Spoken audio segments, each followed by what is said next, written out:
Subcommittee on Early Childhood, Elementary, and Secondary Education will come to order. I note that a quorum is present. Without objection, the chair is authorized to call a recess at any time. Over the summer, this subcommittee held a hearing on why childcare is essential to helping working parents thrive and local economies grow. We focused on the Child Care and Development Block Grant, the primary federal program supporting child care programs for low-income working families. This block grant exists to help working parents access affordable child care so they can stay in the workforce and pursue economic opportunities. At that hearing, we heard from witnesses about the importance of preserving parental choice while giving value and dignity to working parents. But the Child Care Block Grant reaches only a small fraction of families who need care. The U.S. Department of Health and Human Services Administration for Children and Families reports that the block grant serves roughly 1.5 million children. Meanwhile, the National Center for Education Statistics estimates there are about 12.6 million children who have non-parental care arrangements during the week. That gap makes clear that alongside federal and state spending, private sector employers have an important role to play in addressing the cost and availability of childcare for the national workforce. We also examined the high cost of childcare. The national average is $13,128 annually. And while recent unprecedented federal spending in the child care sector may have propped up providers for a short time, it has not solved the long-term challenges of affordability for families or sustainability for providers. That is why we heard strong agreement that meaningful progress requires a public-private approach. Employer engagement is a critical leg in the three-part support system holding up our child care market. Families, government, and employers each play a role. Today, we'll hear from three companies whose innovation is delivering real results, helping families, strengthening their workforce, and supporting the communities where they operate. The Child Care Block Grant and private sector innovation should be partners in meeting the child care needs of America's workforce. The block grant helps ensure a supply of high-quality licensed providers that families can access. Employer investment can strengthen the stability of those providers and ease child care pressures across communities. We will discuss both of those dynamics today. At the same time, protecting the integrity of child care funding is essential because families depend on it. When bad actors exploit the system, scarce resources are diverted away from the parents and children these programs are meant to serve. The Child Care Block Grant, while vital, cannot shoulder the full burden of America's child care needs alone. It is part of a broader system that thrives when public funds are safeguarded and private innovation steps in to fill the gaps. Employers who invest in childcare are demonstrating what long-term commitment can look like. Not because government funding is guaranteed forever, but because supporting childcare strengthens their workforce, improves productivity, and fuels local economic growth. Their examples show what is possible when innovation and responsibility meet, and why we should not allow fraud or mismanagement to undermine solutions that working families urgently need. And with that, I'll turn to the ranking member for an opening statement. Thank you, Mr. Chairman, and thank you to the witnesses for being here today. This hearing is about an issue that's critical for children, for families, for employers, and for the economy. Too many families are struggling with high costs for groceries, utilities, healthcare. Childcare is a necessity for millions of American families, and in many places, including my home state of Oregon, the cost for childcare, when families can find it, can be as much as rent or mortgage payments. And although I welcome the focus on innovative approaches by private sector employers, I also want to be clear from the outset that employers alone are not solving America's childcare crisis, as the title of this hearing suggests. Playing a part, but not solving. Most employer-led solutions for childcare come in the form of tax credits for families to offset the cost of care. In Oregon, for example, businesses can receive a state tax credit for dependent care assistance to employees. Employer engagement plays an important role, but as Ms. Glover says in her testimony, Ms. Grover says in her testimony, childcare is not a perk, it is workforce investment, and I agree, and submit that we need a comprehensive solution to build and strengthen that infrastructure. Access to affordable, high-quality childcare is an essential part of a functioning economy. Yet in many communities, childcare simply does not exist in sufficient supply. And as a direct result of that scarcity and unaffordability, our economy loses an estimated $122 billion in earnings, productivity, and revenue every year. This is not a personal failure on the part of parents or providers. It is a policy failure. When parents cannot find care, they reduce their hours, they turn down promotions, or they leave the workforce entirely. Women, particularly women of color, are disproportionately pushed out of the workforce because of challenges finding and paying for childcare. Employers lose experienced workers, small businesses lose customers, families have less income, and children miss out on the benefits of a stable, high-quality early learning environment that we know sets them up for lifelong success. At the same time, child care workers who do some of the most important work in our society are often paid poverty wages. Many need to rely on public assistance to survive, and many do not have health care benefits. Without meaningful federal investment, child care costs will continue to rise for families. Wages will remain unsustainably low for child care workers. This continues to be an untenable system that, as Ms. Matsui points out in her testimony, former Treasury Secretary Janet Yellen correctly identified as a textbook example of a broken market. And it's a system that cannot be remedied solely with a market solution. This issue is especially acute in Oregon, where hurdles are both supply and affordability. And I speak with Oregonians, often women, who are limited by the lack of access to childcare. I had a town hall meeting in Clatskanie, Iowa. It's a very small rural town in Oregon. Head Start is the only childcare available in the entire city. And in rural areas like on the Oregon coast, lack of options for childcare limits economic growth. Families have to turn down jobs when they can't find or afford childcare. And I know that's the case in many places across the country. And some suggest that employers can step in and fill this gap. And I always look for creative ways to solve problems, but we have to be honest about the limits of this approach. Most business owners are focused on keeping their doors open and their workers employed in an increasingly unaffordable economy. I look forward to the testimony from the business owners here today. But oftentimes businesses are focused on navigating higher costs, supply chain disruptions, economic uncertainty. And again, though I appreciate the witnesses here today for their work and their efforts, expecting employers, especially small and mid-sized businesses, to take on all of childcare is not always realistic. Many business owners just don't have the bandwidth. Congress should not expect them to solve a nationwide childcare crisis. It is a public good. Again, infrastructure.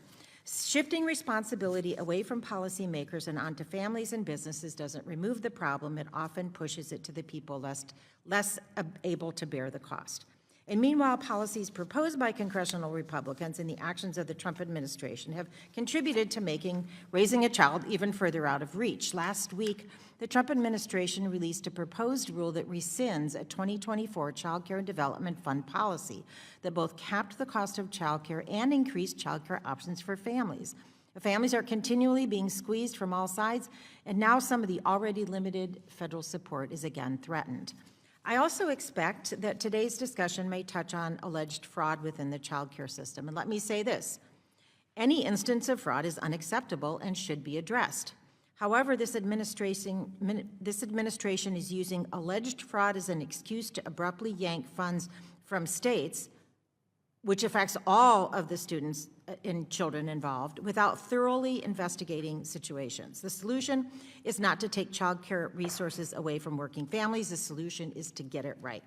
What we could and should do is pass the Child Care for Working Families Act, which would cap costs for families, expand access to high-quality care, and invest in the child care workforce. If we're serious about supporting families, strengthening the workforce, and growing the economy, we must treat child care as the essential infrastructure it is. So I look forward to today's discussion and I look forward to working towards solutions that meet the scale of this challenge. Thank you, Mr. Chairman. I yield back. Pursuant to Committee Rule 8C, all members who wish to insert written statements into the record may do so by submitting them to the committee clerk electronically in Microsoft Word format by 5 p.m. 14 days after this hearing, and without objection, the hearing record will remain open for 14 days to allow such statements and other extraneous material noted during the hearing to be submitted for the official hearing record. I will now introduce our witnesses. Our first witness is Mr. Hayden Paulsino Hensley, the president and co-founder of Red Rooster Coffee Company from Floyd, Virginia. Our second witness is Ms. Alex Grover, the CEO at I2M from Mountaintop, Pennsylvania. Our third witness is Ms. Amy K. Matsui, the Vice President for Child Care and Income Security at the National Women's Law Center here in D.C. And our fourth witness is Ms. Mary Lou Burke-Afonso, the COO of Bright Horizons from Newton, Massachusetts. We thank the witnesses for being here today, and we look forward to your testimony. Pursuant to committee rules, I would ask you each limit your oral presentation to a 3-minute summary of your written statement, as committee members have many questions for you. The clock will count down from 3 minutes. However, pursuant to committee rule 8D and committee practice, we will not cut off your testimony until you reach the 5-minute mark. I would also like to remind the witnesses to be aware of your responsibility to provide accurate information to the subcommittee. I'll first recognize Mr. Paulsino Hensley for your testimony. Chairman Kiley, Ranking Member Bonamici, and members of the committee. Thank you for the opportunity to testify today on a subject that touches so many of us. I'd like to open by clarifying that I am not a child care policy expert. I'm a small business owner and the parent of 2 children. My wife, Rose, and I are the co-owners of Red Rooster Coffee in Floyd, Virginia, and I'm here to describe how we became, almost by accident, child care providers for our employees. In 2018, when we were expecting our second child, Rose and I realized that the fragile patchwork of babysitting that allowed us and our employees to work was close to breaking down. Floyd is extremely rural, and at the time, the only daycare had a long wait list and costs that approached nearly half some of our employees' annual wages. We had been paying family members to care for our son and our employees' kids in a small space inside our building. Faced with the reality that we had built an informal babysitting ring inside a manufacturing facility, we decided to become legal. We hired a director with experience in licensing, and within months, we opened Yellow Hen Child Care. It started with 10 children and eventually served 24 at its peak, including our son and daughter. We initially set the price at $1 an hour, because we believed childcare for our employees should not be cost prohibitive. This meant our coffee business subsidized the program at nearly $90,000 a year. It was financially difficult, but the impact was enormous. In our coffee roasting business, 14 of our current 24 employees have used Yellow Hen. Most of them have stayed with us for more than 5 years, many for more than a decade. In short, our on-site childcare program created loyalty, stability, and a deep sense of community. We also made it a priority to pay our child care staff among the highest wages for providers in the county because caring for children is skilled, demanding work. As a result, most of our caregivers stayed for years, providing continuity and strong relationships for the families. As our workforce aged and our needs shifted, we have adapted. Yellow Hen now operates as an after-school, holiday, and summer program. In addition, we recently created a family financial assistance program that allows employees to receive either child care reimbursements or employer-funded college savings. I want to close with one personal story. India DePietro began working for us at age 15. At 21, she became a single mother and struggled deeply with the need to return to work and the difficulty of finding affordable care for her daughter. Yellow Hen made it possible for her to return to her job in our cafe while her child was professionally cared for only steps away. Today, she is 30 years old, owns 10% of our cafe, and is the managing partner in that company. Her daughter, now 9, still attends Yellow Hen every day after school, every school holiday, and during the summer months. That is what accessible childcare makes possible, not just for families, but for businesses, communities, and the American workforce. Thank you. Thank you very much. I'll next recognize Ms. Grover for your testimony.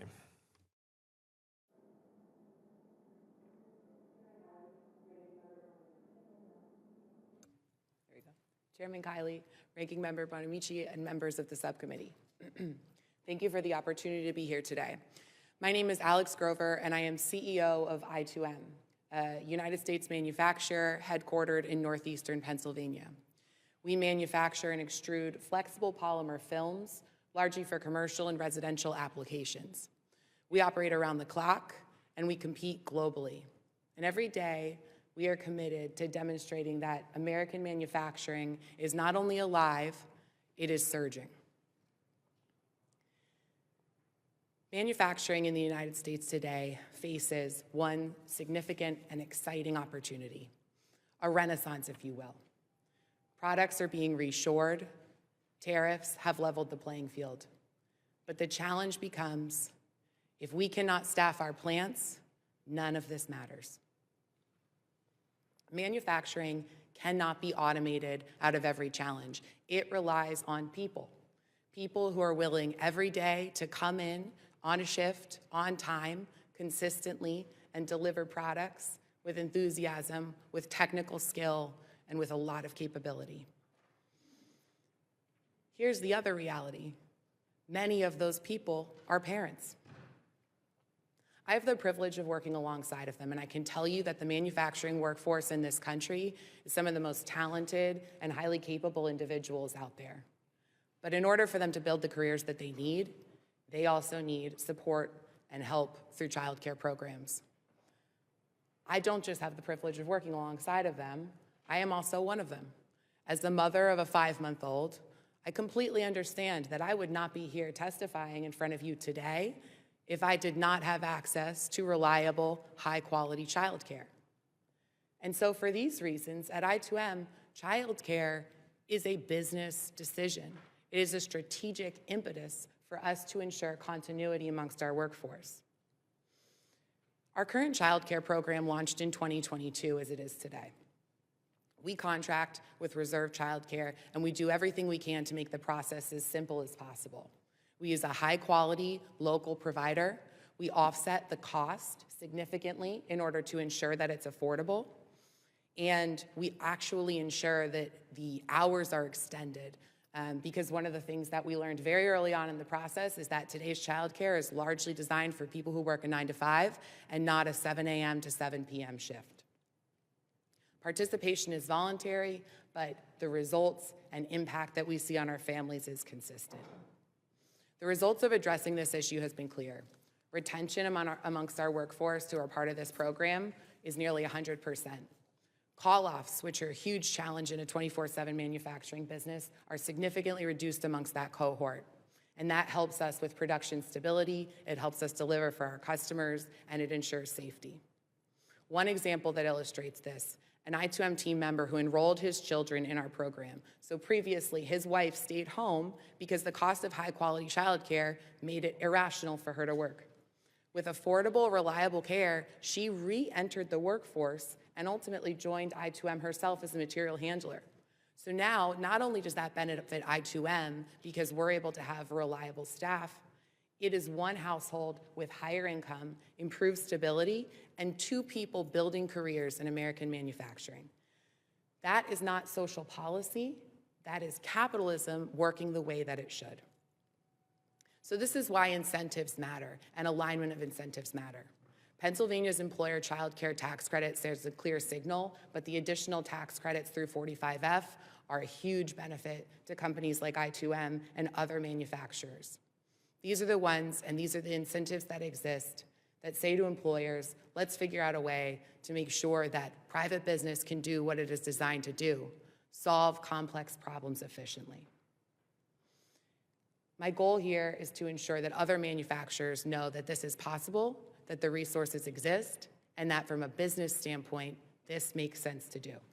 Because in reality, this is how we grow American manufacturing, this is how we stay competitive, and this is how private enterprise helps solve real problems in a way that lasts. Thank you. I look forward to your questions. Thank you very much. I'll next recognize Ms. Matsui for your testimony. Chairman Kiley, Ranking Member Bonamici, and other distinguished members of the subcommittee, thank you for the opportunity to testify at today's hearing. Accessible, affordable, high-quality childcare is essential for children, families, and our economy. In 2023, over 11 million children under age 15 spent time in paid childcare settings. We know that quality childcare supports children's early development. Childcare also enables parents to work, look for work, or participate in education or training. Childcare especially benefits women's labor force participation, boosting their incomes and economic security. It ensures a dependable, productive workforce for employers. Indeed, the million-plus workers in the childcare sector make work across our entire economy possible. Unfortunately, as former Treasury Secretary Janet Yellen observed, childcare is a textbook example of a broken market. Parents in every state working in every economic quarter are struggling to pay for childcare, assuming they can even find care that meets their family's needs. And meanwhile, the early educators who care for our youngest children are being paid poverty-level wages. Parents cannot afford to pay more, and early educators certainly cannot afford to be paid less. But the childcare system we have today fails to meet families and workers' needs, and this hurts all of us. As a result of the lack of affordable, reliable childcare, the United States is losing an estimated $122 billion in earnings, productivity, and revenues each year. Our system is clearly broken, which begs the question, what is needed to fix it? The answer is robust public investments. While all of us, parents, employers, and communities, have a stake in a better childcare system, small, piecemeal policies without public investment will not get the system to where it needs to be. For example, even if some employers can help their own workers access childcare, employer-based policies can't increase childcare supply in communities to the scale of need. Even if some employers are able to lower childcare costs for their own workers, employer-provided benefits don't increase wages for early educators across communities and states.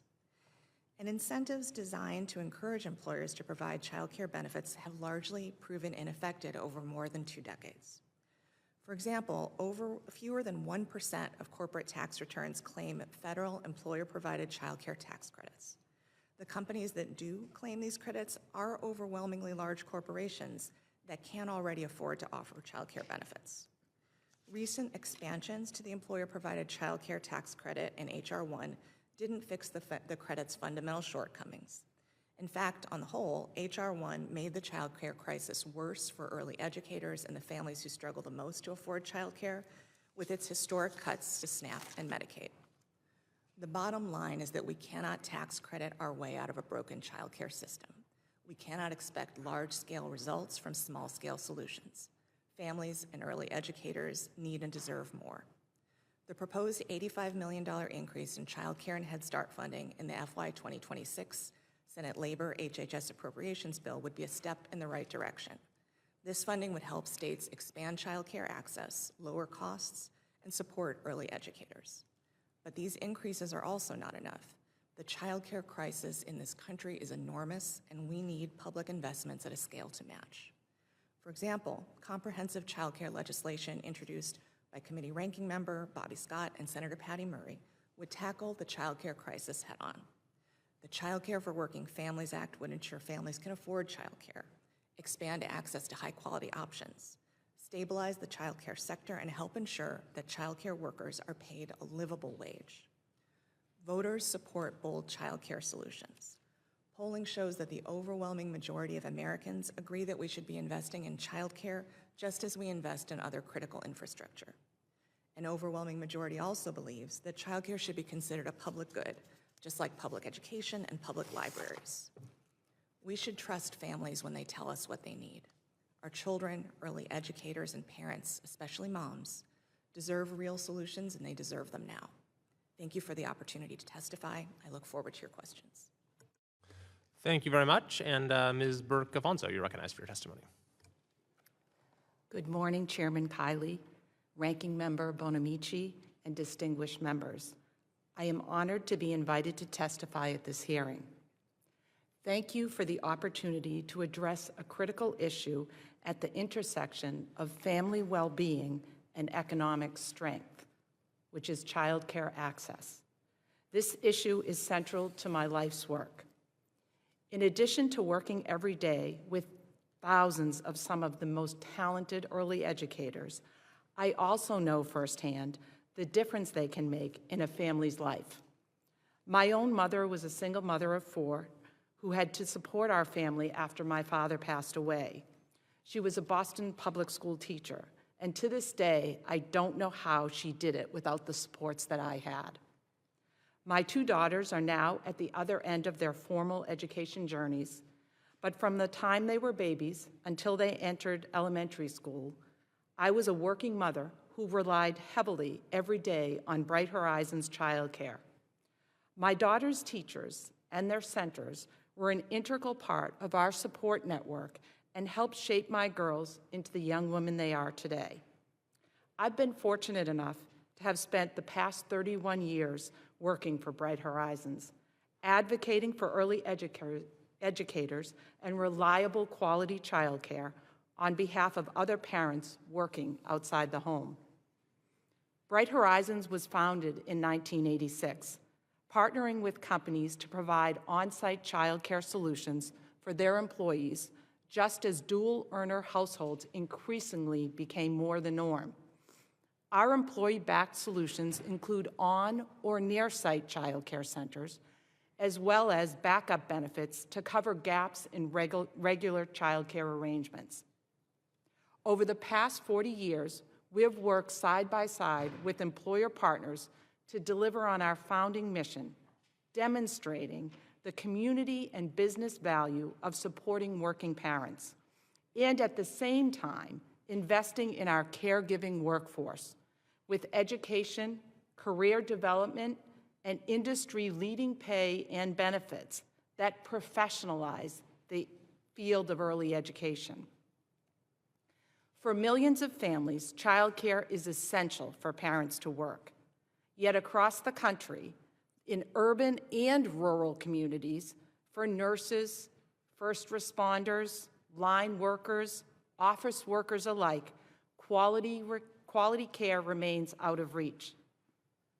In our most recent study, the Modern Family Index, 80% of working parents said that the American workforce still hasn't adjusted to reflect the care needs of modern families.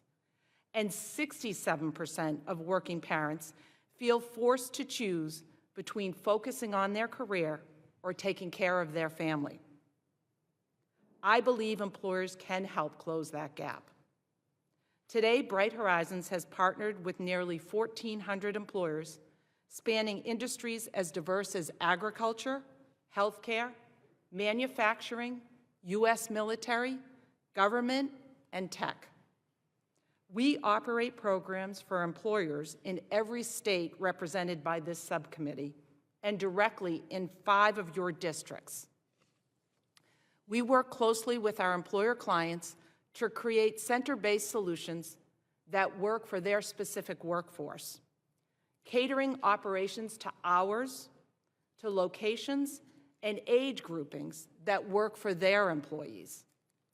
Across these diverse partnerships, the results are consistent. When employers invest in care solution, absenteeism decreases, productivity increases, and talent retention improves. And educating children at the early age taps into a critical window of brain development, helping to cultivate the next generation of workers and citizens. At Bright Horizons, we believe supporting working parents is not just the right thing to do, it is an economic and social imperative. And private partnerships, alongside public investments, play a vital role in making childcare more affordable and accessible for all American families. That's why today's conversation is so important. Thank you, and I look forward to your questions. Thank you very much to all our witnesses for the outstanding testimony. Under Committee Rule 9, we'll now question the witnesses under the 5-minute rule, and I'll first recognize the representative from Ohio, Mr. Ruley, for 5 minutes. Sorry about that. Thank you, Chairman. Thank you, Ms. Grover. I want to begin with a statistic. According to HHS, hourly price for childhood service has doubled since 1995. Child care costs rose faster than housing, transportation, and groceries over the last 3 decades. There's a lot of talk in Minnesota about the fraud that was happening in daycare centers. We've seen a lot of that fraud in Ohio and Columbus with our daycare centers. So that starts a conversation in Ohio about public daycare versus private daycare, which is why I think I'm addressing you right now. You talk about your company is providing child care for your employees, and I think a lot of this could be done with tax breaks. Employee retention to me is absolutely everything.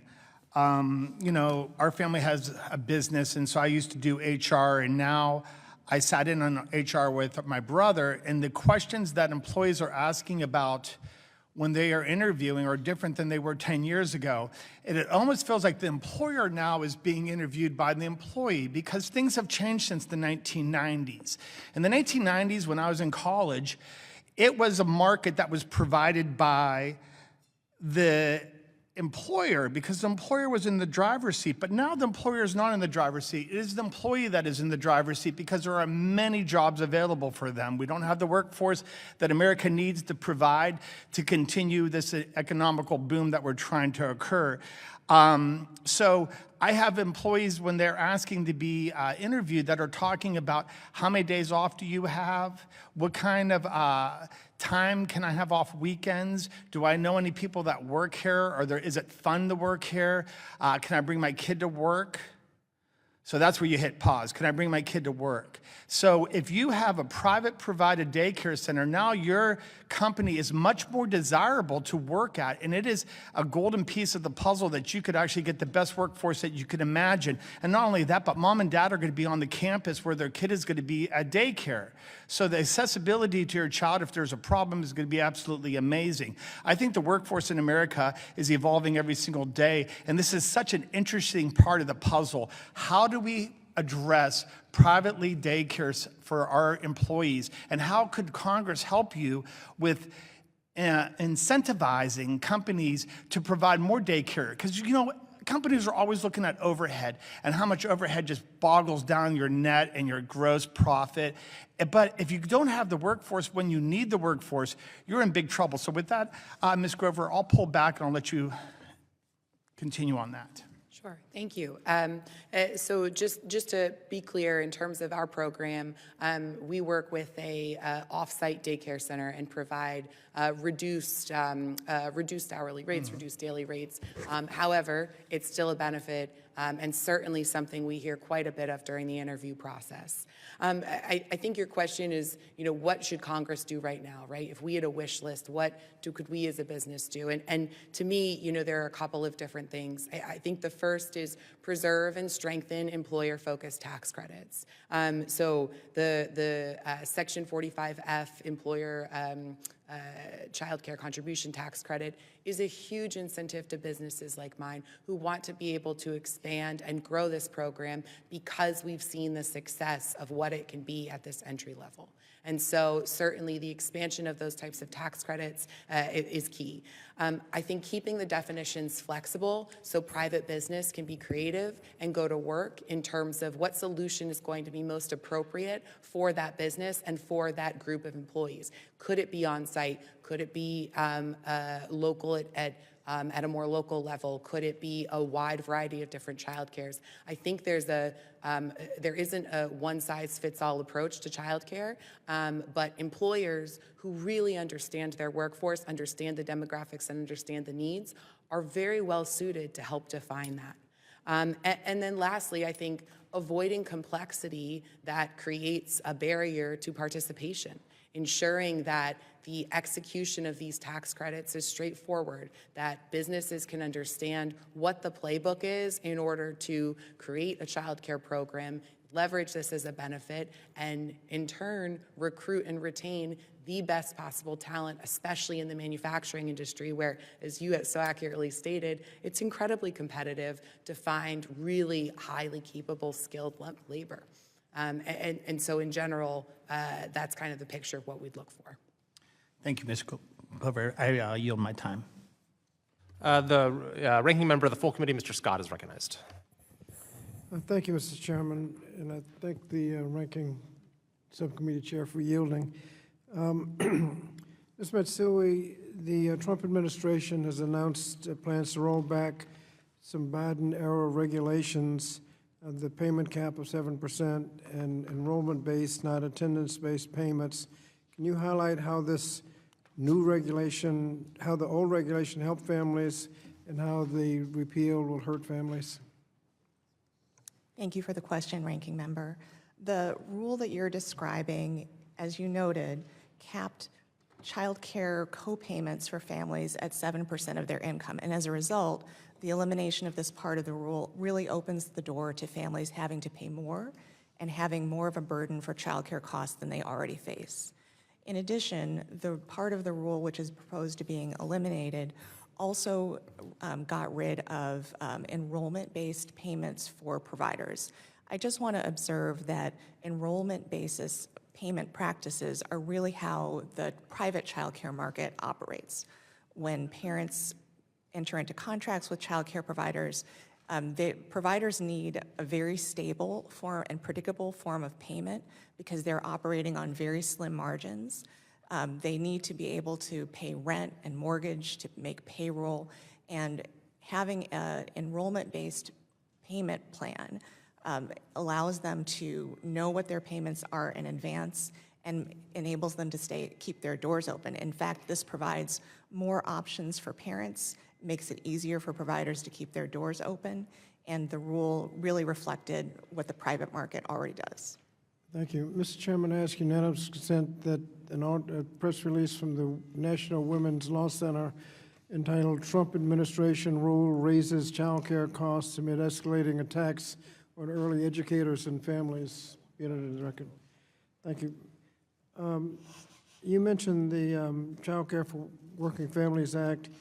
That has investments in workforce and capacity. Can you tell me some examples of those kinds of investments?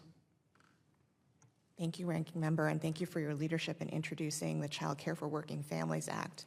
One very specific aspect of the bill to note is that the bill would make additional investments in pre-K programs and also in Head Start programs to ensure that child care services that are full day, full year are available to more families. And in fact, this would significantly increase child care supply and make sure that parents have options that meet their family's needs, that are available to them, that are affordable for them because of the provisions of the legislation. These are really elements of the solution to ensure that we have a child care system that works for families no matter where they live, no matter who they work for, so that their children are cared for and have their development supported by talented and well-compensated early educators. Thank you. Now, most people get their health care as a benefit from their employer. What's wrong with relying on employers to provide child care as an employment-based benefit? Employers who recognize how important child care is for their workers, for a stable workforce, significantly speaks to the benefit of child care and how it helps all of us, helps grow the economy, and really supports work across all sectors. That being said, there are some reasons that we shouldn't be asking everyone to rely on child care through their employers. It's an entirely voluntary benefit, so if employers' needs shift or their costs are unmanageable, they may eliminate the benefit, and that leaves employees in the lurch. At the same time, we may also be locking employees into jobs when they could be looking for other opportunities, and we certainly don't want that as well. Employees may also have different needs for their children. They may want their children to be cared for in different kinds of childcare settings than their employers offer. And in many cases, unlike the witnesses here today, childcare costs are still excessive for workers even when their employers subsidize them. So it's definitely part of the solution, but without robust public investments, it can't solve the full problems in the childcare system. Thank you, Mr. Chairman. I yield back. I'll now recognize myself for 5 minutes. I think we can all agree that the growing cost of childcare is a major issue. And when we talk about affordability, which is the cost of living, which is such a challenge for so many families across the country right now, particularly in my state of California, the cost of childcare is a big part of that problem. Just to give you an example from my district, the average cost of childcare as of 2024 for a center-based care for an infant was $19,968. In-home care for an infant, $15,599. For toddlers, not a whole lot better. Center-based care, $12,913, $13,827. Similar numbers for preschool-aged children. It's gotten to the point where for your typical family, they might spend anywhere from 9 to 16% of their median income on childcare for one child. So this is a major hardship. And it's important to note that the cost has increased substantially from 2022 to 2024 for in-home care or for in-center care for an infant, for example. It rose $2,000 a year just in that 2-year time period. And this is despite the fact that we had unprecedented federal investment and spending during those years, $52.5 billion in new spending through these COVID-era related programs. So we're very supportive here of the Child Care Development Block Grant. We held a whole prior hearing on that. One of the virtues of that program is that it usually comes in the form of a voucher, so it puts choice and power in the hands of parents as to the option that's right for them. But there are limits to the program because we're talking about fewer than 10% of kids who need childcare participate through that program. And then there are also issues of scale, issues of access in different types of communities, issues as far as the sort of tailored solutions that many families need. So we're holding this hearing today to talk about how we can use the policy levers we have here to catalyze the provision of child care services on a larger scale and in a way that fits the needs of individual families. And I think that Ms. Grover, you provide some great examples of how recent changes to tax policy have actually started to accomplish that. Now, Ms. Matsui made the point that, well, no, these tax incentives don't really influence behavior. And in your testimony, at least in your written testimony, you noted, well, you sort of agree with that with something like the Pennsylvania employer child care tax credit. It's $150 or $500 on a $500 contribution, that is. But you testified that the new 45F expanded tax credit is a whole different story, and that this actually starts to impact business decisions. So could you just expound on kind of how this passes the threshold where it actually influences business decision-making? Certainly. I think there are a couple of components to it. So first, as you said, it's $150 on a total $500 contribution, which in the grand scheme of things from a tax credit standpoint really isn't a lot to move the needle, right? It's something that's there, but it's not meaningful. 45F, on the other hand, in this expansion, really opens itself up in a way that allows help to small and mid-sized businesses, as opposed to just making these types of programs available to very large corporations. It allows pooling and the use of intermediaries, which adds a ton of value. Small employers can participate or find ways to participate without operating a child care.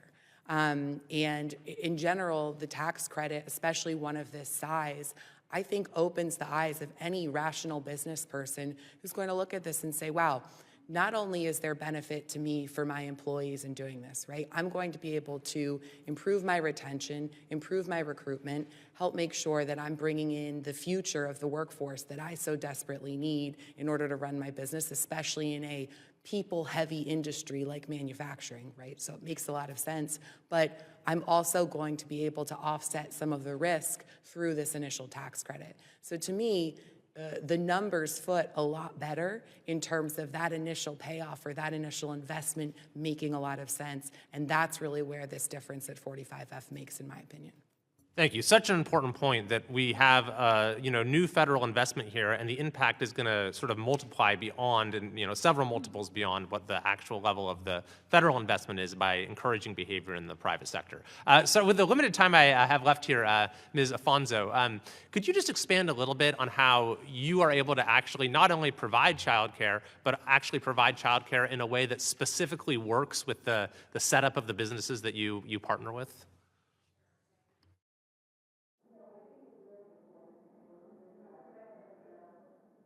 Thank you. It's really important that we understand the businesses we're partnering with and what their goals are. Are they in a rural community? Are they small? Are they mid-size? To help them understand how they can gain access to childcare. And like Ms. Grover had mentioned, it comes in all shapes and sizes. It can be on-site childcare. It can be access to a network of childcare that's supported by tuition subsidy. It can be provided in a way where a corporation provides a sliding fee scale so that they can meet the needs and the affordability for everyone in their employee population. And it also reaches into the school-age programs, backup care program, where some employees have child care, but that falls through and they need support in those emergency times. Thank you very much. I now recognize the ranking member for 5 minutes. Thank you, Mr. Chairman, and thank you to the witnesses, especially Red Rooster Coffee and I2M. I really appreciate hearing what you've done to provide childcare, and I know how that helps with recruitment and retention. I've heard it at home from businesses as well.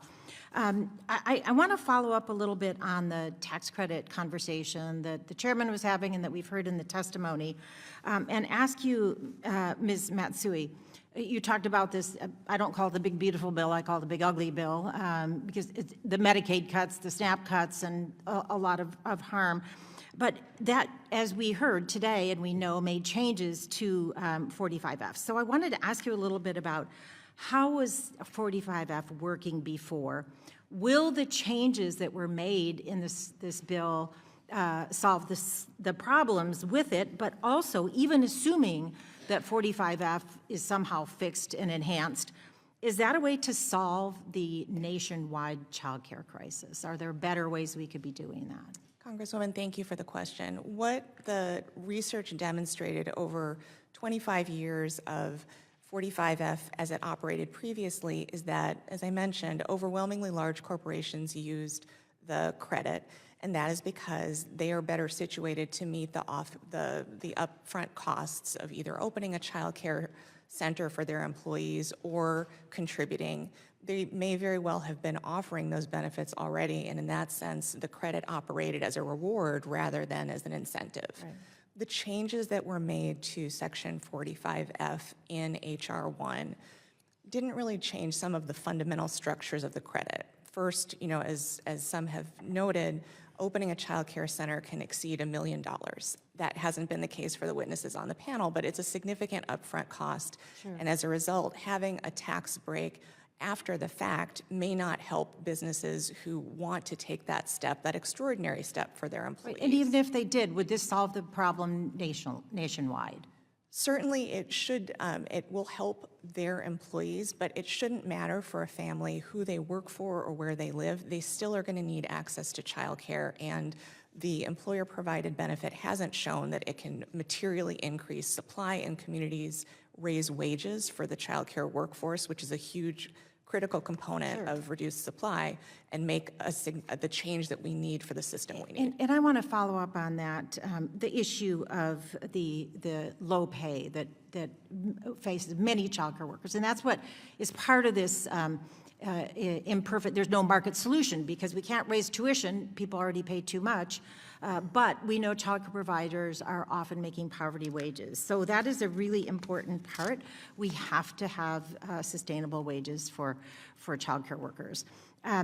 Interestingly, recently we had a hearing in this committee, and I'm going to make this connect here. We had a hearing about the role of private equity in youth sports. It was a really interesting hearing. I think there's bipartisan interest in how private equity is taking over youth sports. So I want to ask you, Ms. Burke-Alfonso, Bain Capital owns Bright Horizons, is that correct? No, they don't. They helped founded the company back in 1986, but they are no longer. We are a private equity company today. Okay, but you are a for-profit company. We are a for-profit company. Do you know what the average salary is of a child care worker at Bright Horizons? The average salary of our child care workers is about $24, which has increased about 50% since 2020. In 2024, the median annual total compensation of all employees, other than the CEO at Bright Horizons, was $33,164. That's public information. So that means some people are making more and some people are making less than $33,164, which is not very much. Do you dispute that figure? What I would say is I have spent my entire career fighting for actual wages and benefits for workers and really trying to insist that that is the key to actually running quality child care, to reducing the turnover. For us, our child care workers are our workers. I appreciate that. And your total compensation package in 2024 was how much? Off the top of my head, I don't know. It was 1.9 million, and your CEO's was more than 5 million. And I point that out because, you know, as I said before, this is an untenable system that cannot be remedied through a market solution, and especially if the solution is focused on what for-profit companies do is focus on profit. The mission here should be to focus on how do we have affordable childcare for students and young children across the country. And the simple fact is that there aren't enough childcare workers. Most of them do make very lower poverty wages, but childcare is already expensive and families can't afford to pay more. We need real policies that invest in the workforce and cap costs for families. Democrats have multiple bills to do that, including the Childcare for Working Families Act. We need a comprehensive solution Mr. Chairman, you went over a bit, so that we need a comprehensive solution that solves the problem for the entire country, and I yield back. The representative from Guam, Mr. Moylan, is recognized for 5 minutes. Chairman Kiley, Ranking Member Bonamici, thanks for hosting today's hearing on child care. It's one of the most pressing issues for families across our country. As everyone here knows, access to child care is one of the biggest challenges to working families and often leaves parents with an impossible choice.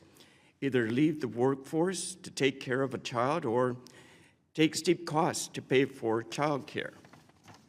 Successful and innovative involvement by employers in child care have expanded access in recent years. As part of the working family tax cuts, House Republicans also made permanent expanded the 45F, Employer-Provided Child Care Tax Act, which allows businesses to offset some of the costs associated with providing child care with licensed providers. But addressing child care affordability requires an all of the above approach. To address all aspects contributing to child care costs, including workforce training, employer initiatives, and programs that support providers. So that's why, in addition to supporting 45F credit, I supported the Child Care Development Block Grant and initiatives that help fix problems with supply. Now in Guam, small businesses are the backbone of our economy, making up more than 95% of all businesses. Mr. Paulino Hensley, as a small business owner in the town with small population like Guam, how has the 45F tax credit helped you invest in child care for your employees? Thanks for your question. We didn't use 45F. You know, when we started in 2018, we were extremely small, very naive, and we were solving the problem that was directly in front of us, which was that we had children that needed care, and we had several employees, young women who were pregnant and wanted to continue their careers with Red Rooster. They were some of our most passionate, loyal, and determined employees, and we wanted to help them with that problem and enable them to continue their careers. So, it's hard for me to speak directly to the 45F program, except for that I think that the expansion of it is a good thing. I think that a little bit of clarification from the IRS on how to continue that program and how to actually execute the program would be terrific. And I think that it will expand childcare opportunities alongside the block grant as well. Is there anything else you could add on how Congress can further support small businesses who wish to provide childcare for their employees? Well, I think tax incentives are terrific. I mean, I think a lot of small businesses will have trouble taking advantage of tax incentives because the upfront cost is pretty prohibitive. But at the same time, the point of business is to grow. And as you grow, you have more and more opportunity to take advantage of those type of things. And I think that my position is that funding is the issue, is that in every case, child care needs more funding. No matter where it comes from, teachers, caregivers need to be paid more. And also, businesses will benefit from more childcare.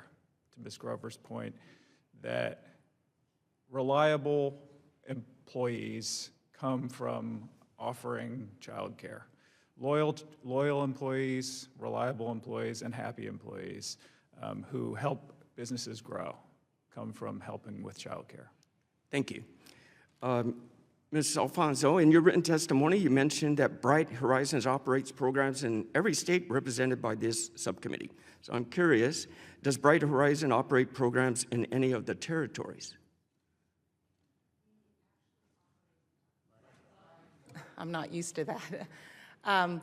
We operate in a center in Puerto Rico for a client of ours, and that is probably the only territory where we operate in right now. Maybe we should talk some more. That would be good expansion there. But just quickly, how can Congress support expanding childcare availability in rural and remote areas? Yeah, I think everything's a piece to the solution. I don't think there's one solution that's going to solve all of this, and I firmly believe parents play a role, the government plays a role, employers play a role, and it's trying to evolve all the beginnings that we have in all of these areas to actually make it accessible to all businesses to actually want to invest in whatever the unique solution is for their company so that we can get more people back into the workforce and so companies can retain people so they don't have the turnover.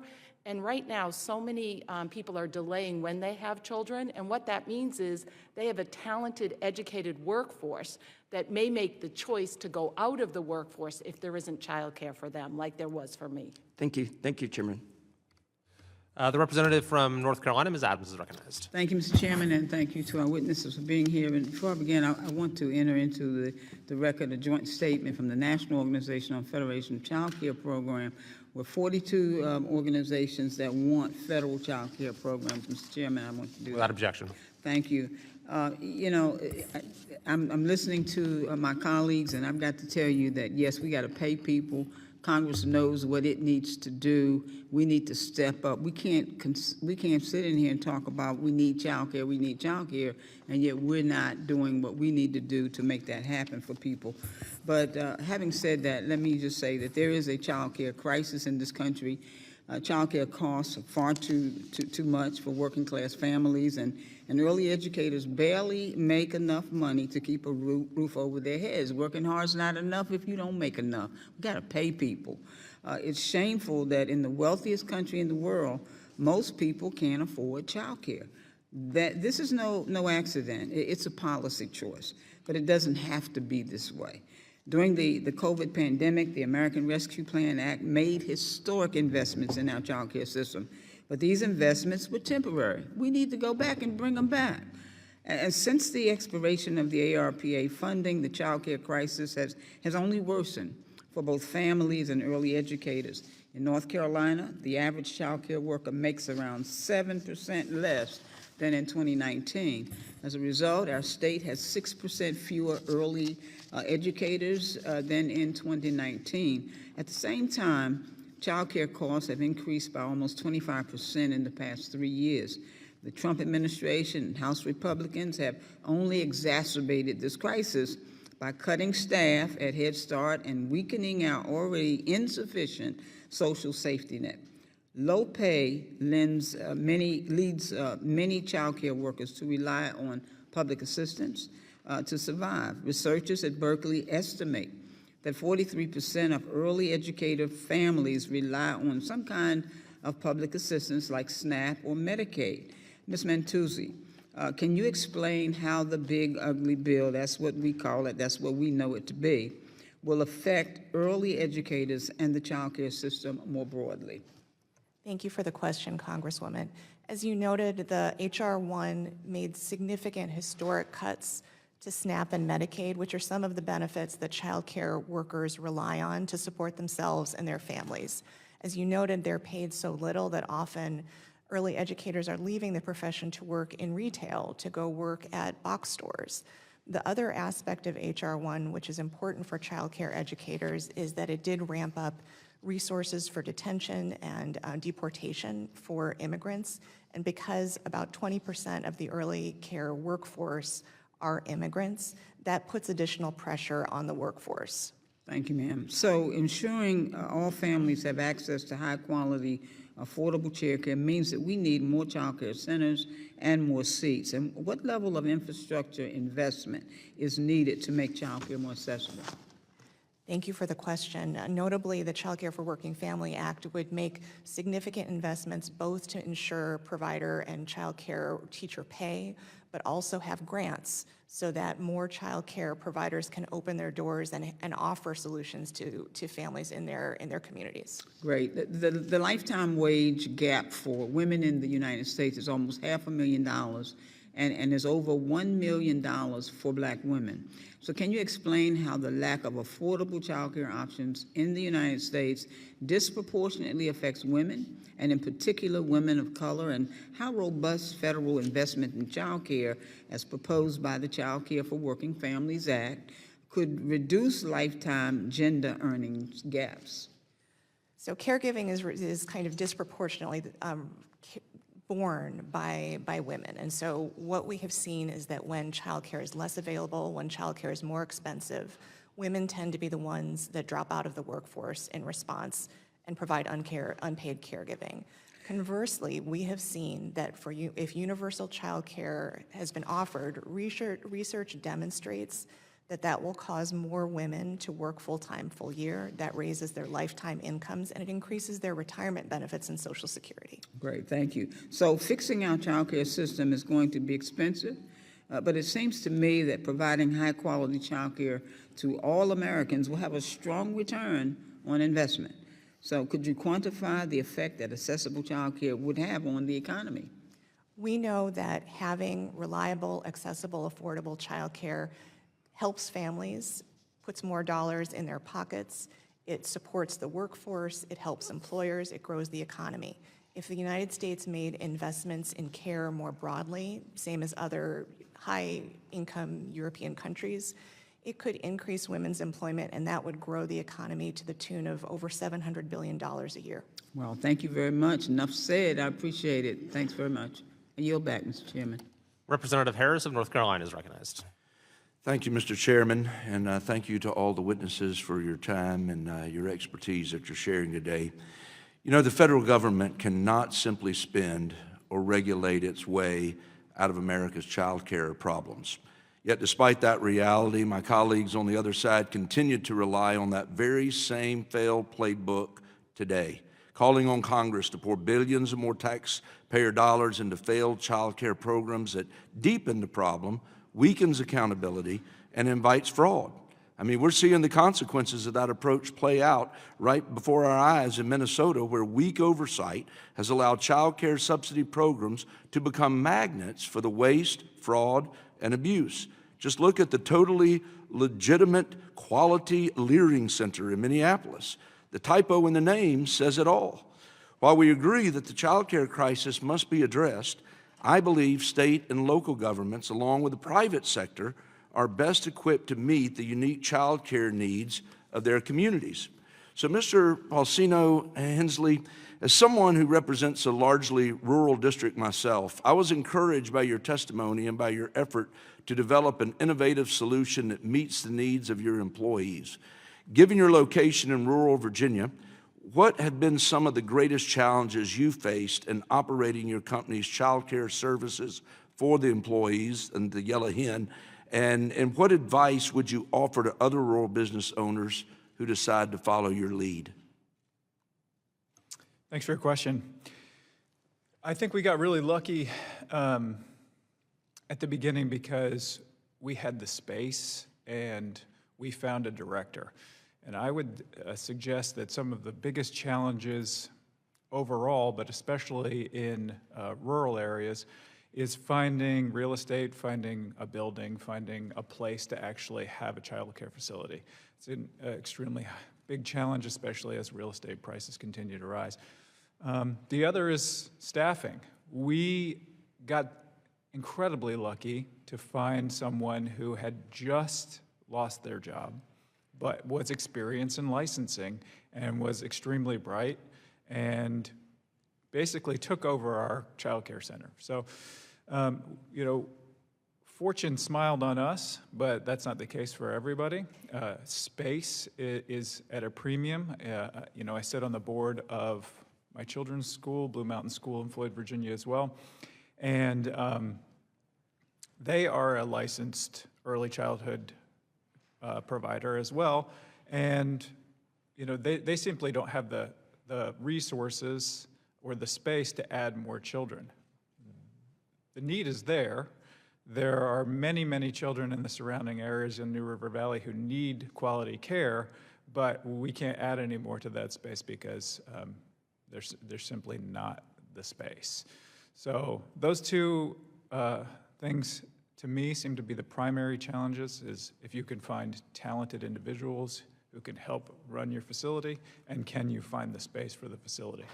You mentioned the child care benefits at Yellow Hen have evolved. I noticed in your written testimony since you first opened the facility to focus more on before and after care and a summer program while school was not in session. Can you say a word about what factors drove that evolution and what considerations do you weigh when deciding how to adjust the child care services you offer to better meet the needs of your employees? Sure, thanks. Really, that happened very quickly. We were sort of faced with the need to evolve because our long-term director, who had worked for us for almost 7 years, left the business, actually left the country. And at the same time, we had a couple of employees whose spouses got jobs outside of the state, and they took their children with them, as they will do.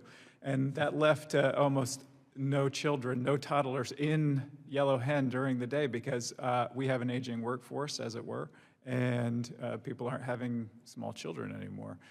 And so my wife and I really wanted to reinvest that money that we had been putting into Yellow Hen, and so we evolved the program into a financial assistance for families by way of reimbursing child care costs, but also investing in an employer-funded college savings fund.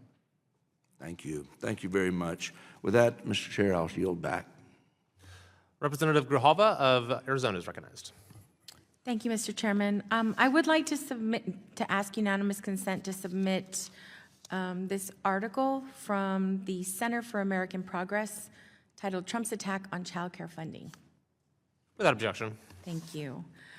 You know, I was on a school board and served for 20 years on a urban school district, Southern Arizona's largest school district. And one of the first things that we did is work to address preschool and early childhood education issues because it's so critical. And then when I was on the Board of Supervisors, we did the same thing in Pima County, being, I think, the first county in Arizona to subsidize childcare and early childhood education because we know it's so important.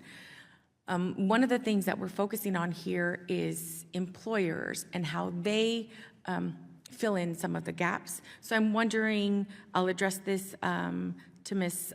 Matsui. Today's hearing focuses on childcare, but care for the youngest infants is the most expensive and least accessible to parents, also has the most limited number of slots available. We do not nationally guarantee parents access to paid parental leave, which means many parents are forced to forego paychecks just as they welcome new members into their families. Mothers are forced to return to work long before their bodies have healed from labor.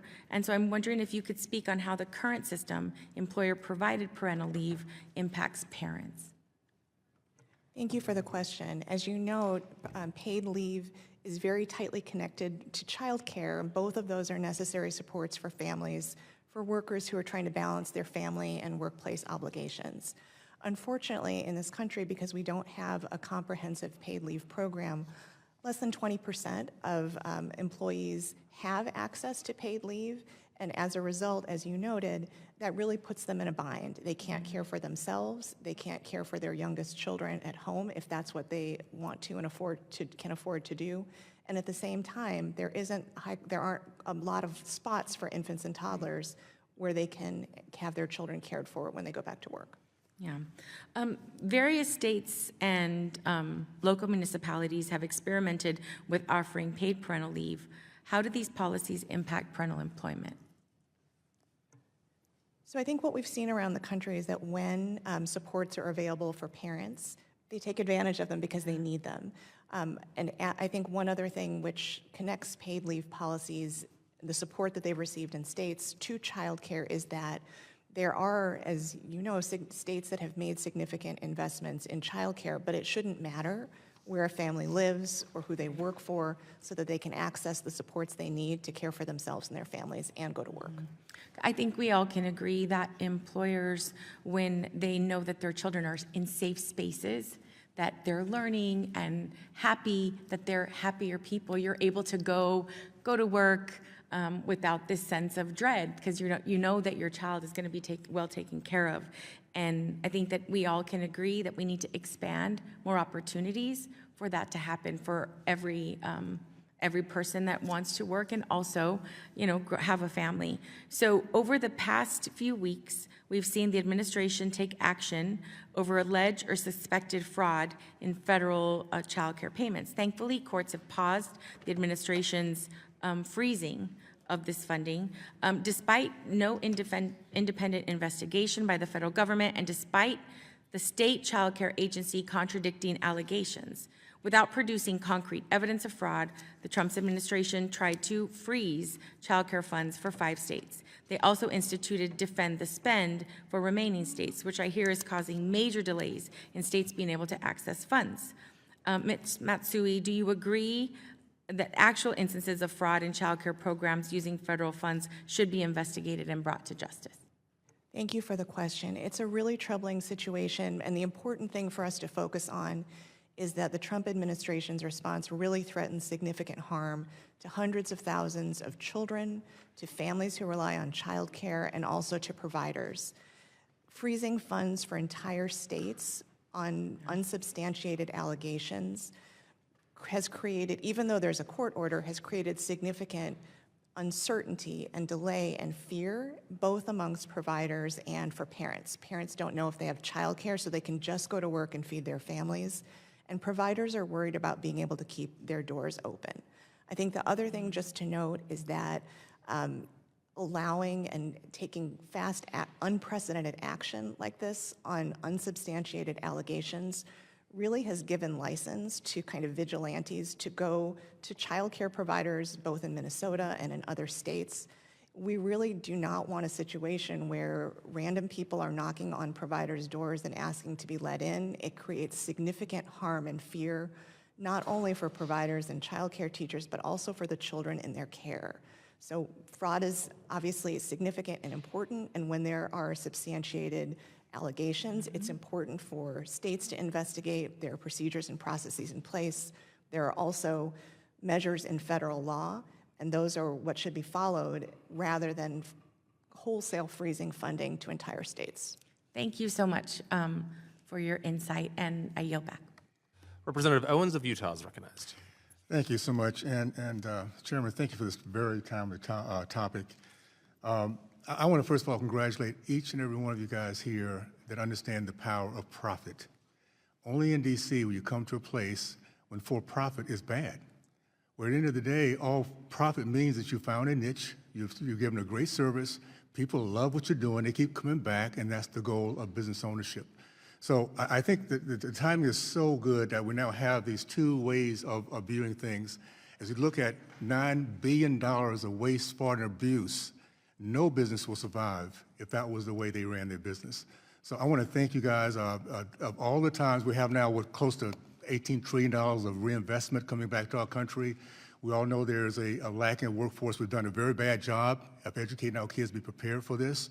We're now changing that. And this is really, somebody said earlier, the employees are in the driver's seat.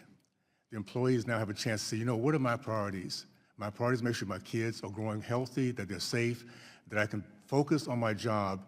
And what does a business owner do? Everything you do to address those issues. So thank you for your for-profit attitude, your muscle memory of trying to find solutions. And this is the kind of conversation we need to continue to have, not with DC bureaucrats who never understood what it is to have any anxiety about running a business or paying keeping their good employees and retention. So thank you for this timing, my friends. I really appreciate it. In Utah, we're dealing with this also. Depending on the age of the child, it can cost in Utah anywhere from $8,000 to $13,000 per year per child. These costs obviously add up very quickly. In Utah particularly, we believe in having a bunch of kids. That's our culture. And the high cost is very detrimental to that process. So I'm a strong supporter of the CCDBG to help low-income families obtain child care so that parents can come to work and put food on the table and build their dreams.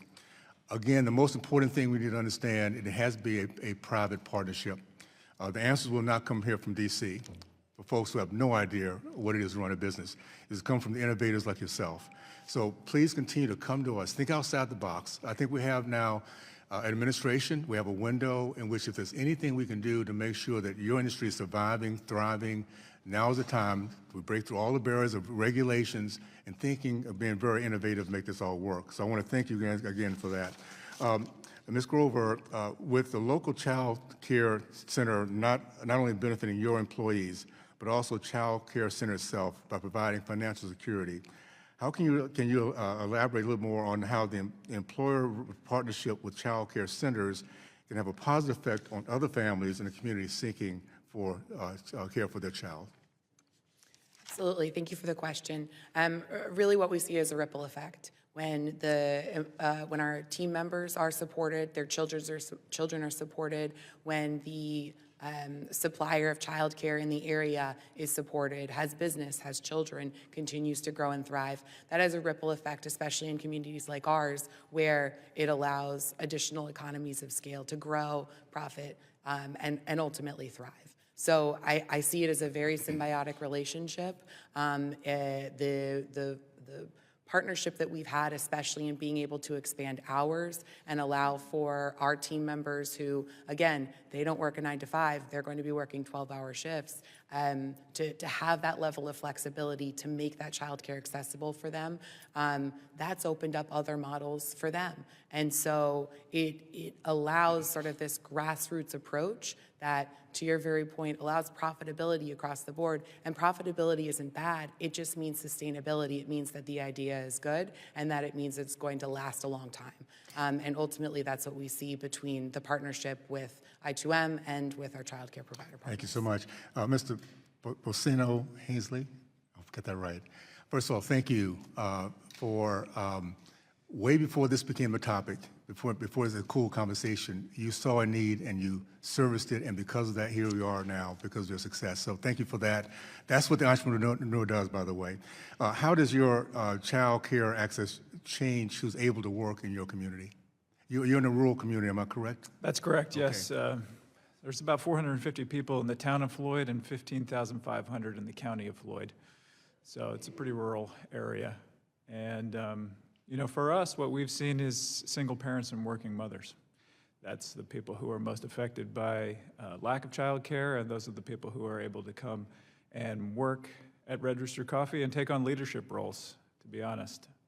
So that's been wonderful for us. It's been a focus of my wife, you know, who owns half of our business, to make sure that we pave a way for working mothers to take on leadership roles in our company. And it's been very rewarding. Thank you. Let me just, my big ask is this.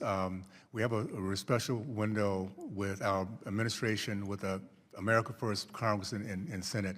Please think outside the box. Now's the time to make a difference in your industry, which allows us to have this workforce we need desperately. So thank you, and with that, I yield back. Representative Lee of Pennsylvania is recognized. Thank you, Mr. Chairman. There, I think, is no question that we have a child care crisis in this country. In my home state of Pennsylvania, infant and toddler care costs on average about $14,000 per year. And while the average child care worker in my district makes less than $30,000 per year. So it would cost almost half of their annual salary to actually care for their own children. In that system is broken. So we should support employers providing child care benefits to their workers. But for every employer represented at our hearing today, how many others don't offer any child care or paid leave when workers have to care for their sick children or other family members? This is a very big country with diverse industries and different types of business leaders. If we are sitting here and we're waiting for everybody to be benevolent, we are going to be waiting forever. We can't only look at employers and the private sector to fix a broken system that everybody is under. So just like with K through 12 education, childcare can't be both affordable for families and provide a living wage for workers without public investment. Republicans know this, and yet they're doing everything in their power to undermine public investment in childcare. They've made historic cuts, we know, to SNAP benefits and Medicaid, which over 20% of Pennsylvania's children and childcare workers, rely on. Their budget proposals decrease or eliminate childcare programs altogether. And just last week, this administration tried to unlawfully freeze $2.4 billion in child care subsidies to 5 Democratic states, or Democratic-led states. This freeze would disrupt child care for over 500,000 children. It would delay payments that providers rely on to keep their doors open, and it would create chaos and confusion and a strain for families who need it the most. This administration has also created unlawful roadblocks for critical programs such as Head Start. In December, Head Start grantees alleged that the administration threatened to deny their funding applications if they didn't remove a list of nearly 200 words and phrases such as accessible, belong, Black, disability, woman, trauma, or tribal. Ms. Masui, aren't Head Start grantees statutorily obligated to provide linguistically and culturally appropriated services and early intervention services for children with disabilities? That is correct, and it makes it extremely difficult for Head Start employees and workers to both comply with their statutory obligation to serve children with disabilities and not use the word disability in grant applications. Thank you. I was going to ask if there had been any ramifications of that, or how or what type of possible workaround could these programs, implement to serve, this critical population. I think it's an ongoing struggle to do that. And again, having uncertainty, not knowing what the outcome is going to be if a word is chosen wrong or written wrongly. These are workers who are worried for their jobs as well as for caring for the children in their care. And so any kind of additional burden, obligation, uncertainty, fear makes it even more difficult to do that. In your testimony, you mentioned that employer-provided child care credits are most likely to benefit large corporate employers and are most likely to serve high-paid, white-collar employees. If the goal is creating the best access to child care for the most workers, are employer-provided child care credits the best way to go? And if not, what direction do you believe would be better? Certainly that for some employers, this is a solution that works, but it's not a solution that is going to work comprehensively across the board so that no matter where people live, no matter where they work for, they have access to the care they need that meets their families. We can only do that through robust public investments. The Child Care for Working Families Act offers a clear model for how to do that. Thank you so much. I would agree. We know that if Republicans are genuine in their suggestion that employer-provided benefits are the answer to child care crisis, then why are we voting on a bill later today that weakens these very investments? Republicans on this committee voted to send the so-called Empowering Employer Child and Elder Care Solutions Act to the House floor. This bill would allow employers to exclude child care benefits for overtime pay. If an employee is working overtime, they have an even greater need for child care, and this bill will remove the resources that they depend on. So that is why I am submitting an amendment to replace that bill with the Child Care for Working Families Act. It's legislation that I introduced with Ranking Member Scott that would expand public investment in child care and get us closer to a system that is accessible for all. If my Republican colleagues care about children and families, I encourage them to mark up that bill, the Child Care for Working Families Act. Send that to the floor, and let's talk about comprehensive approaches that will help all families across our country, and not just those who are the most privileged or those who are in underemployment with employers who have taken upon themselves to implement solutions that are not as wide-reaching as we would need them to be. I thank you so much for your time, and I yield back. The chairman of the full committee, Mr. Walberg of Michigan, is recognized. Thank you, Mr. Chairman.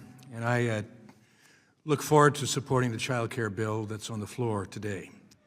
I also appreciate the fact that as time moves, I think many will see that taking out waste, fraud, and abuse in the child care, nutrition system, et cetera, will allow more dollars, more funding, more opportunity, more choice for businesses of all sizes to do what they know they want to do. They know what their employees need, and they want to retain those employees in a time when there's competition for the employees that are there.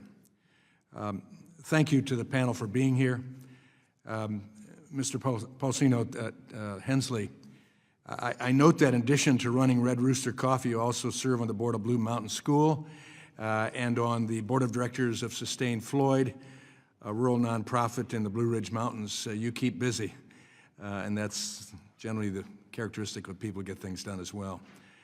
How have those experiences shaped your thinking about child care as an economic and workforce support system? Thank you, sir. Well, certainly working with Blue Mountain School has been an eye-opening experience because, you know, that's an early child care provider, but also a school.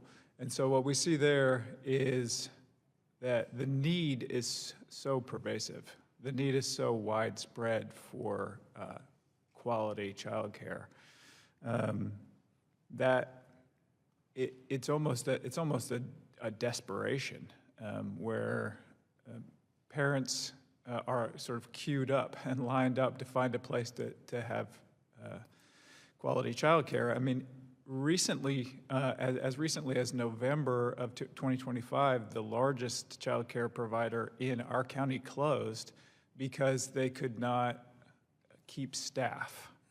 Their turnover was so high, and what that essentially meant is that they couldn't pay their providers well enough to keep them on their staff. And so with the loss of so much staff, our largest daycare facility in the county closed, only increasing the need in Floyd County. And I'm sure that there are many stories just like that throughout the country. Which has a huge economic problem issue that goes on with that, and the ability to leave more dollars that individuals can invest in the choices of their own, leave that in their pockets as opposed to sending it to Washington. Things we're attempting to do with the tax cuts and the Tax Cuts and Jobs Act, and then on to the workforce development that we put in the One Big Beautiful Bill. We look forward to the fact that there will be dollars in place that we can keep the businesses open as well and people can afford. Let me move to Ms. Burke-Alfonso. You help companies of all sizes, from small businesses with 40 employees to global corporations, evaluate and implement child care solutions for a varied workforce. Why is the child care need so ubiquitous across all industries and company sizes? Thank you for your question. I think in order for people to go to work, and working parents in particular, they need child care. And we need to, and children need child care. 0 to 5 is the most critical time for brain development for children. And so I see it as a means not only to help parents get back to the workforce and to bring more people into the workforce and to keep them at companies so that companies can grow, but also for the children of those families to get the best start they can get to become good citizens and good workers, potentially at the companies where they're actually receiving the child care. Yeah. Without the idleness and lack of encouragement that would go if they were just left to themselves correctly. Correct. Well, thank you for what you do. Ms. Grover, how does employer retention related to child care benefits affect your long-term talent pipeline and training investment? Manufacturing is at a crossroads in the United States. There's an enormous amount of growth and simply not enough people to fill that void. And we hear it time and time again. And so finding creative ways that help recruit, retain the best of the best in order to promote and grow United States manufacturing is absolutely critical. And so childcare is one of those tools, right? There are many, but when I think about the workforce, when I think about their needs, when I think about what is going to help contribute to them being a successful long-term team member, everyone has said it, right? the impact of having your child in a stable, secure, reliable childcare facility is unprecedented and critical. And so when I think about what are the keys that are going to help with retention, help with solving that manufacturing talent and skills gap, childcare is one of those main items that's going to allow us to be competitive, continue to grow, and continue to drive manufacturing in the United States home. Thank you. A key tool. I yield back. Mr. Mannion of New York is recognized. Thank you, Mr. Chair. Thank you to our witnesses here today who are providing very detailed and passionate testimony. I believe that the child care crisis is one of our nation's biggest challenges, and it's one of the biggest challenges in the district that I represent. In far too many communities, including in New York 22, costs have skyrocketed, and there's simply not enough facilities or available slots to meet the demand. Shockingly, long wait lists have now become the norm, and parents are frustrated by a lack of options. Nearly every family is concerned about child care affordability. This problem is not limited to low-income households or specific areas. Middle-class and even higher-income families feel this as well, and it's an issue regardless of where you live. Parents should never have to choose between making a living and taking care of their kids. We need to strengthen our federal commitment to child care, investing in provider sites, improving wages for the workers, and also helping families afford it. In my time in the New York State Legislature, we met those challenges by creating a targeted program targeted towards micro-deserts and deserts where child care gaps existed. This was a competitive and rigorous program, a grant program that allowed existing facilities to expand and for new facilities to be started. This was money well spent, and an analysis just a few years afterwards showed that the demand that existed went down because of gaps being filled. So last week we learned that the Trump administration is attempting to withhold child care funding for what appears to be purely political reasons, targeting 5 Democratic-led states, including my own, New York. And let me be clear, this is not a punishment of state governments. Who this administration is actually hurting in this scenario are thousands of parents who need child care. And that includes parents in states like New York that have supported the president, and employees in child care facilities who have supported the president. So which party happens to be in the governor's seat in a state should not determine whether that state receives funds or not.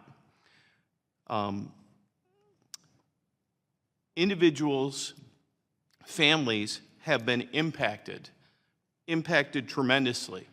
And the actions of withholding these funds are un-American, they're partisan, they're immoral, and they don't just hurt people of one political party. And with that, my questions today are for Ms. Matsui.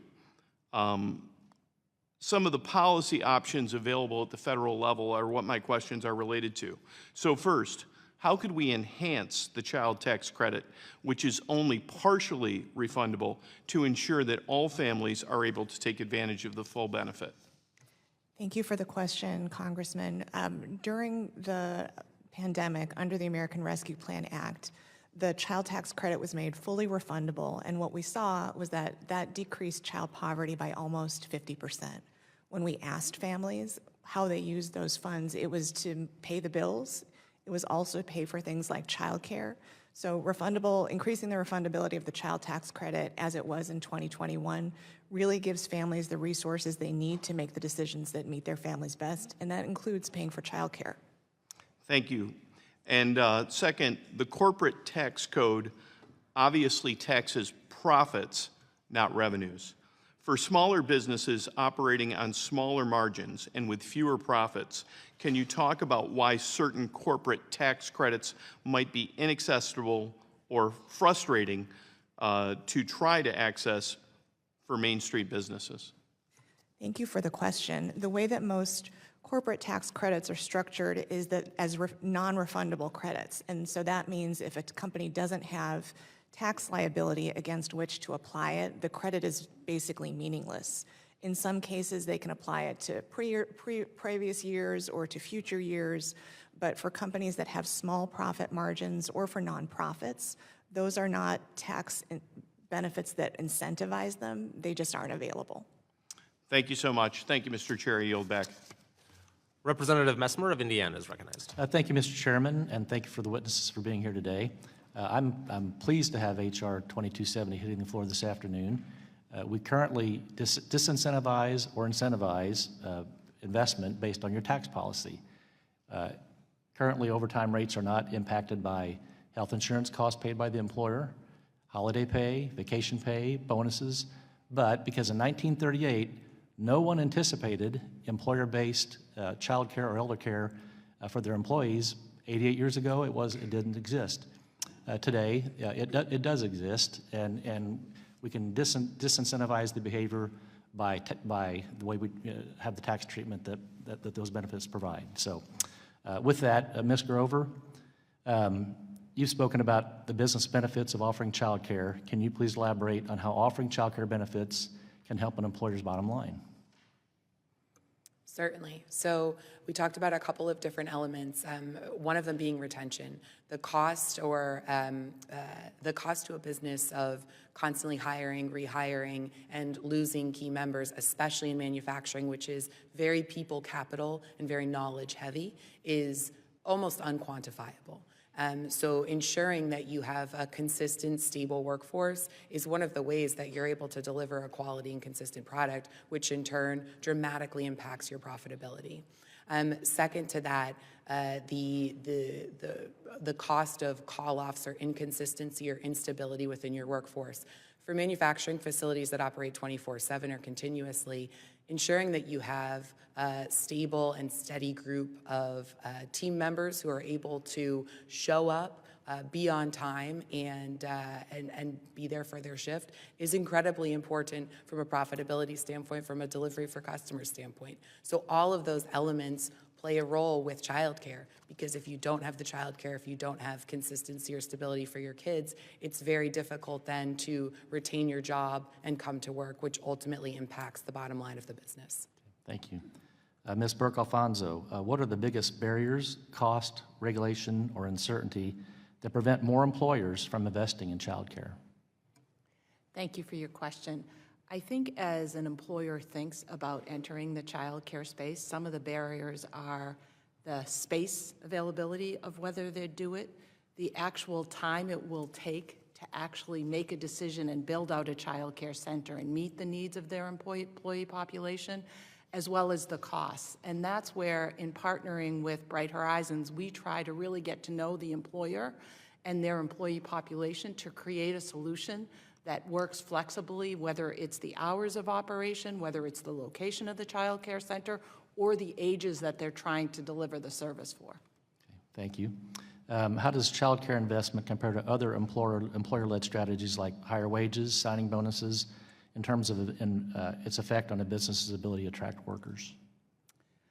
What I would say is child care is a very sticky benefit. It's to me not a nice to have, it's a must-have benefit, especially for working parents, but it even affects the employee population beyond just the people using the child care center, because if you have the ability to get your employees to show up because they have child care supporting them, they are there for the team that they're working with.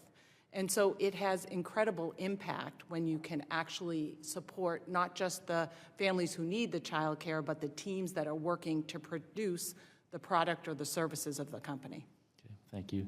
And also, how does employer-supported child care help the supply of child care slots rather than just reallocating existing slots? Great question. So when I think about employers entering the space and providing child care, they can come in and actually add supply to a community that otherwise relieves supply at community-based centers. We also have employers that actually open up some of their available slots to the community. In addition, we work with partners to do some training and some advancement of the workforce in communities, and that training is accessible not just to the employees at that center, but to employees in the greater community in the workforce of childcare. Thank you. Thank you for your responses, and I yield back. Representative Hayes of Connecticut is recognized. Thank you. Across the country, parents are struggling to access safe, high-quality, and affordable childcare, and we all know there are not enough slots to meet that demand. While I'm happy to hear that some employers are offering childcare options for their employees, the vast majority are not working to increase childcare access. Relying on the private sector alone is not a viable solution to meet the needs of our childcare challenges. As Ms. Matsui noted, these are largely voluntary benefits. I can tell you that I worked in a child care center, a beautiful center, the Stork Club. I was in the toddler room for many years, but this employer offered no discounts to employees, and my grandmother watched my children while I spent my day caring for other people's children. This model leaves out low-income families, parents working multiple jobs, and children with disabilities. As we have seen, for many people, their child care costs mirror the costs of college tuition and sometimes even more.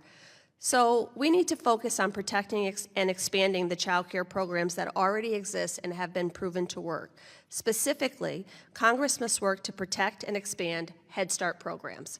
I have to tell you I'm a little biased because I am a Head Start alum, but Head Start is comprehensive early childhood education that provides health, nutrition, parent involvement programs, and all of these needs to low-income families. Head Start fosters stable family relationships, enhances emotional well-being, and prepares children for transition into school. Ms. Matsui, is it realistic to expect employer-based childcare to meet the nationwide infrastructure needs of our childcare system, particularly for children from low-income backgrounds or children with disabilities? Thank you for the question. It's important for us to make significant public investments in the child care system so that no matter where people live, no matter who they work for, they have real, meaningful choices about where they can care for their children while they go to work or go to school or look for jobs. And since we're talking about Head Start, I have to mention Project 2025, which explicitly calls for the elimination of Head Start programs. It calls for the defunding of center-based childcare and the rolling back or elimination of protections for preschoolers with disabilities. Can you talk a little bit about how eliminating the Head Start program would impact families, children, and our economy? Absolutely. Head Start is an incredibly important, significant component of the child care system. It's had bipartisan support for many, many years, and that's because of the important educational, health, and other services that it provides broadly to communities with low incomes that otherwise might struggle to access those benefits for children. So any threat to Head Start, along with other forms of child care funding, really fundamentally threaten an already fragile and unstable system. That's very important because we talk a lot about on this committee about people entering the workforce and workforce development and all these things, but parents cannot work if their children are not safe. So ensuring that we grow and expand these programs is how families move themselves out of poverty, is how they enter the workforce and become providers for their families. And we have talked so little about what are the alternatives. I think that many of these plans that provide drops in the bucket do not address the larger child care issue of expanding more slots to more children and more communities. And if parents can't afford this, even on a sliding scale, it doesn't work. Ms. Burke Alfonso, we have many of the centers that you represent in the state of Connecticut. As you're talking, I'm thinking, I drive by and I see them all of the time. I'm going to give you some time to talk about how those centers could complement the existing maybe Head Start structures or programs that are already available. Thank you for your question. What I would say is I think there's many ways we already work in the communities where we operate to connect with the Head Start programs and other local providers and even national providers. Because I truly believe it's not one solution. Bright Horizons isn't the only solution. Employer-sponsored isn't the only solution. Head Start everything is a piece of the broader puzzle to solve this problem for working parents. And so when I think about what we do in the communities where we live and work, we do trainings where other facilities can come together. We've had some partnerships with Head Starts where we've done some local trainings as well as national trainings. I think, for Bright Horizons, we focus on education of young children. We also focus on education of our workforce. So we provide free education for all of our workers to go get a college degree and continue to develop their careers with Bright Horizons. Thank you. My time has expired, but I would just say that a really good model for attracting employees is to pay them well. And with that, I yield back. Representative McKenzie of Pennsylvania is recognized. Thank you, Mr. Chairman. I want to thank all the testifiers for being here today. A very important topic of child care. As a parent of 2 under 2, I am living and experiencing this every single day. But families all across the country have been living with this for a long time. The challenge of finding affordable, quality child care right in their local communities. And so it is something that I think we should be working on, and that's why on the first month in office, I introduced a package, the Working Families Tax Package. It included 4 components: expanding paid family and medical leave, trying to also increase the child tax credit, which we were able to successfully do in reconciliation and make it permanent and inflation adjusted. Also supporting an increase in the adoption tax credit and matching that for IVF. And then finally, doubling the child care tax credit to offset the cost of child care. And so thankfully we're focusing on that topic here today because we see that not only is access a challenge, but also affordability is maybe one of the biggest prohibiting factors for families from getting their child into a child care setting, and then allowing them to stay in the workforce if that's what they choose to do. We also saw that it was mentioned earlier about Head Start, the importance of Head Start in our local communities, something that I support. We saw the impact of the irresponsible Democrat government shutdown at the end of last year and its impact on Head Start programs in our local community. When Democrats chose to shut down the government, they were impacting local families by taking away those opportunities and taking those individuals out of the workforce. So that was very detrimental to our local community. Thankfully, we've moved past that, and hopefully we don't see that again. My question for Ms. Grover, a fellow Pennsylvanian, it's great to see you here today. You're just north of me in Mountaintop, I see. And so you mentioned in your testimony how reliable child care, like what your company is invested in, not only reduces disruptions for keeping current employees from showing up to work, but in a manufacturing business, it also reduced safety risks. So can you help connect the dots between child care, manufacturing safety, and business success? Absolutely. And so I think the business success, safety, quality, all of those components go hand in hand when you have an engaged, satisfied, calm workforce. One of the things that we see consistently is that for our team members who have reliable childcare, who feel confident and comfortable that where their child is placed, they're going to be able to arrive at work on time, they're going to be able to have a successful shift, and that's in turn going to drive great results, both from a safety standpoint and from a material quality and delivery standpoint. All of those pieces of the puzzle are interconnected. It comes down to the culture of the business. It comes down to the culture and success of the individual team member. And I2M, as an individual employer of a diverse array of people, is uniquely qualified to identify what some of those categories are and what is most important to our employee base. As a result, what is going to then help the company grow as well. So it's very closely linked. But you have to be at the grassroots level to really understand it. Well, thank you for that answer, and we appreciate what you're doing at your company. It's a great model that I think others can follow, so thank you again for that. Ms. Burke-Alfonso, would like to hear from you about what you think the biggest barriers are to preventing employers from expanding their on-site child care. Is it cost, regulation, workforce for child care, a combination of those things, but would love to hear your answer there. Thank you. I think it's a combination of things. It's never just one thing. I think it's the idea itself and really understanding the idea. I think it relates to space and what is the right solution for their population. I think cost comes into play, whether it's upfront cost or ongoing operational cost.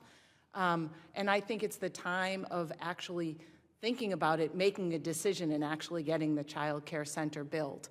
I also think educating employers and understanding the indemnification. Bright Horizons indemnifies employers, but I think when it comes to children and the health and safety of children and the risk of caring for children, making sure that employers understand what that is and who they partner with is really important for employers to get comfortable with. Well, in closing, just want to thank all of you again for being here today on this important topic of expanding affordable child care access for everybody across the country that wants to utilize that for them and their families. Such an important topic, not only, again, for those young children, but also for families who are looking to stay in the workforce. So just want to thank you again. I'm sure there is no single answer to this. It's a multifaceted problem, and we're going to look at all the different solutions that are presented today and hopefully continue to advance those in Congress. With that, I yield back. Thank you, Chairman. Thanks very much. I now yield to the ranking member for a closing statement. Thank you, Mr. Chairman, and thank you to the witnesses for your testimony today. It's been an inspiring conversation. I look forward to continuing it. But I want to return to the core truth that really guided this discussion, and that's that child care is not a luxury. It is not an option. It is essential. It is infrastructure for families, for employers, and for the economy. And we cannot continue to rely on a patchwork of solutions or expect that parents and businesses will absorb all the costs of a broken system. Nor can we pretend that voluntary efforts will meet the scale of a nationwide crisis that affects every sector of the economy. I certainly appreciate the examples that we've heard today of successful employer-based approaches. I'm the daughter of a small business owner. I'm the mother of a small business owner, and really appreciate any suggestion that I don't appreciate the role of the private sector is misguided. Certainly do, and I applaud the businesses that are making it work. But the private sector cannot solve this alone. I actually have a large company in the district I represent that had an on-site program for about 30 years, and a few years ago they closed it. And they closed it because they wanted to expand care not just to the people who worked at their site, but to other employees who are off-site. But that means you have to have accessible care off-site. It has to be there. And it's a challenge. It continues to be a challenge. We know that the status quo is failing children and families and hurting the economy. The Child Care Development Fund, CCDF, it's the primary federal child care system, and as a result of underinvestment, it only serves about 11% of the children who are eligible. Employers can help fill in that gap, but it cannot and should not be the only solution. And then to make matters worse, the Trump administration is attacking the program, cutting offers, slowing down child care funding for families. It's going to have a disastrous implication for parents, children, and the economy. So real solutions require real leadership, and that means sustained public investment, strong accountability, and a commitment to making child care affordable for families, not just those who happen to work for a company that has on-site child care. It needs to be accessible in every community and also fair for the child care workers. If we want a workforce that will show up, grow, and thrive, we must enact policies that make it possible for families to do the same.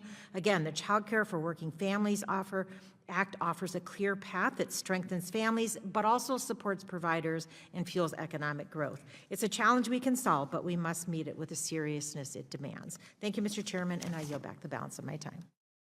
Thank you very much. Thank you again to all our witnesses for your excellent testimony. We've now held 2 hearings on childcare, and the reason we're focusing on this so much is because not only is it so important to the well-being of children and families, of course, but it's a central aspect of the affordability or cost of living challenges that so many families are facing across the country. And we need to be focusing on every dimension of that, from energy, electricity, gas prices, water prices, housing, groceries, taxes. But alongside those things, childcare is a big piece of many families' budgets and far bigger than it needs to be. And it's not just a question of affordability. Childcare policy is also workforce policy, as we've heard from our witnesses today. That when you have accessible, affordable childcare, it allows for parents to join the workforce, remain in the workforce, to remain full-time employees in the workforce, which of course increases their take-home wages and softens the blow of the cost of living along all of these other dimensions.